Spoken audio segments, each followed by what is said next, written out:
L'anecdote que j'ai envie de vous raconter est la suivante. 10 février 2005, je suis au sous-sol chez moi, je numérise des photos.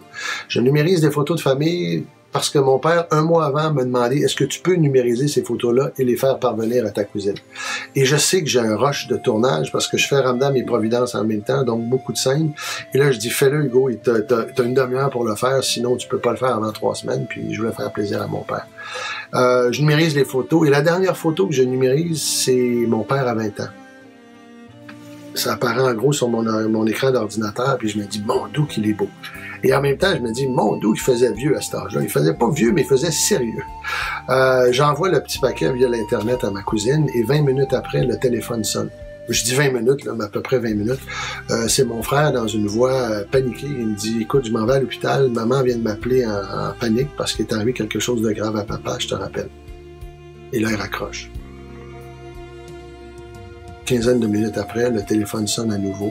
C'est mon frère, comme si quelqu'un était en train de l'étrangler, il me dit « il est mort ».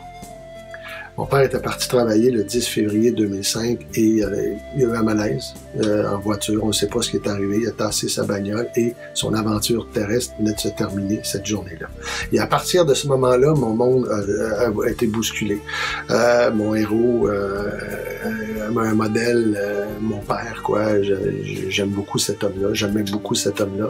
Venait de disparaître subitement. On n'était pas préparé à ça. À partir de ce moment-là, c'est fou comme la vie. Toutes les choses importantes que j'avais deviennent futiles, deviennent superficielles. Tout ce qu'on veut, c'est de se réunir, aller voir ma mère. Je suis parti avec mon frère Robert. On a pris la route, il y avait une tempête de neige, mais c'était pas grave. Je voulais aller à Sherbrooke pour consoler ma mère. Et à partir de ce moment-là, c'est enclenché le processus pour permettre à ceux et celles qui aimaient bien mon père, il y avait beaucoup d'amis de mon père, beaucoup de médecins, de venir lui rendre un dernier hommage. Et en même temps, ce que je trouvais fascinant, je me disais, my God, la mort attire la vie. J'ai revu des cousins, des cousines, j'ai revu des amis de longue date, puis je me disais, ça fait longtemps qu'on s'est vu, il faudrait reprendre contact.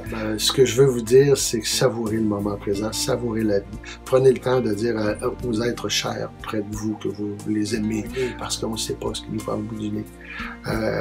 Chaque humain a son scénario unique et une fin unique. Donc, je vous souhaite de célébrer la vie, je vous souhaite la santé, et encore une fois, si vous vivez un deuil, sympathie, condoléances.